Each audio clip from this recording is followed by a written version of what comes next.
Hello students, welcome to part 13 of how to program the video game Dog's Dinner using Scratch. Now that your platforms, portals, bones, and hazards are all roughly in the right place, we need to run the project and see if the game works. You might find that some sprites aren't positioned correctly. The game might be too tricky, or the dog might get stuck. If so, you need to fine-tune your levels. Okay? So when you run your game, the first thing you want to see is you want to look at the overall flow and positioning of all of the objects on level 1. So for example, you don't want the cheese puff and the bones to kind of be right next to each other, or it might be impossible for you to grab that bone. Okay, so I'm going to take you through a couple of tips.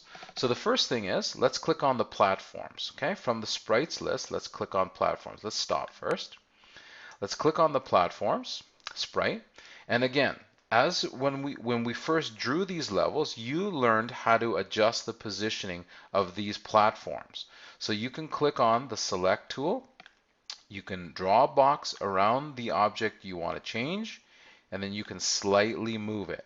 Make sure you click outside of that object to kind of end that action. Okay, so that's the first thing. We're going to focus first on level 1. Okay, level 1, we're going to make sure that the steps are in the right position. So for me here, it looks like I can move this orange step a little to the left. So again, I'm going to use the select tool and surround that step, that platform, and I'm just going to adjust it slightly. So the first thing is I want you to look at your platforms and make sure that they all make sense. Okay, we don't want things necessarily overlapping too much. Okay, the next thing you can do is you can have a look at the hazard. So I'm going to first look at the cheese puff.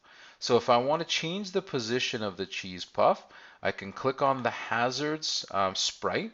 Okay, it should take me to the costume 1. If not, you can click on costume 1. And again, you can use the same technique. You can adjust the size, you can make it smaller, and I can change its position. Make sure you click outside of that shape to kind of finalize that action. Okay? All right, so you can adjust the position of the hazards. Okay? Okay, so the next thing you can do is, for example, let's say I want to change the position of this bone. Okay? So what happened to the platform here? So this changed position on me. Okay, so let's see if I can. So for some reason it changed the position completely. So I might have to redraw these. So let's see if I can do a little bit of cleanup here.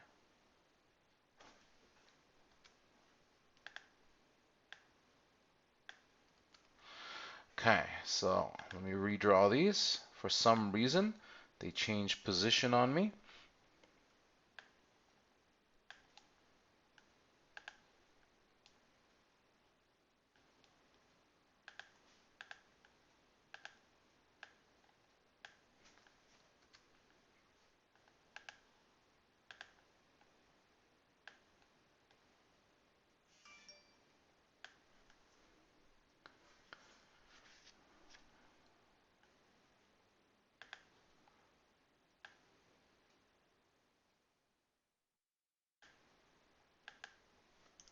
Okay.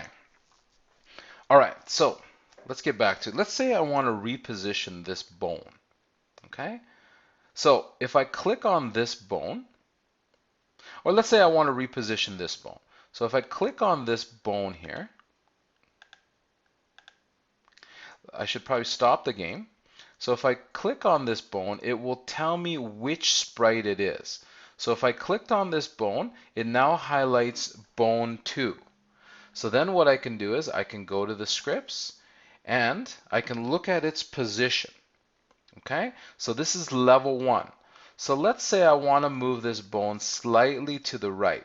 Well, if you know anything about your coordinate grids, I want to now make it more towards the center. So instead of -10, I can maybe change this value to -3 to move it slightly to the right.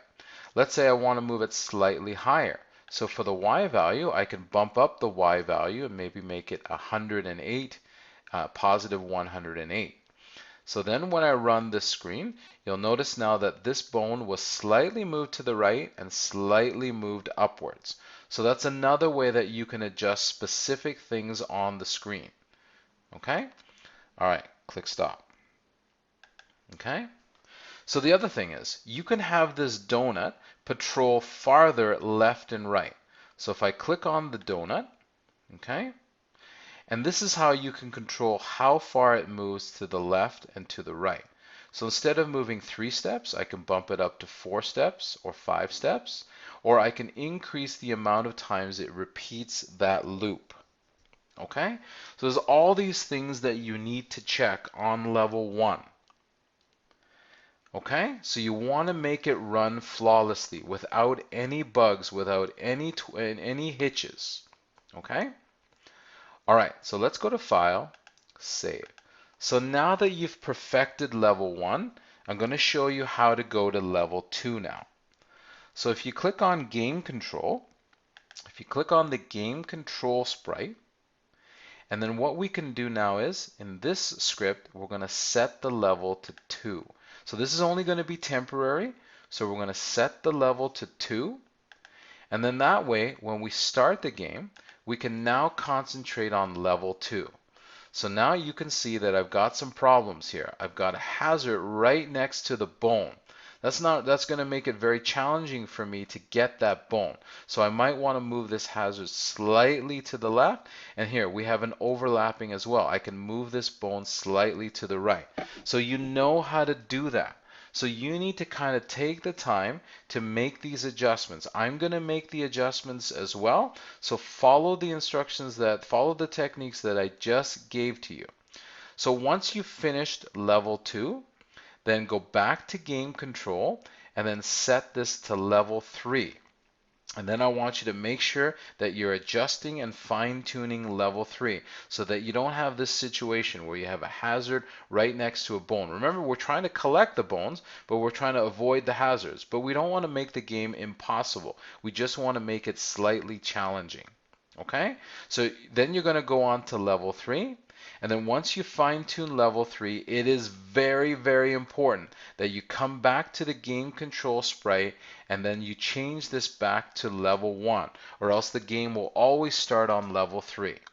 Okay? So take a lot of time to fine-tune your levels. I'm going to do the same, and I'll meet you back here for the next tutorial. So this concludes part 13 of the video game project Dog's Dinner. Thanks for watching. Bye.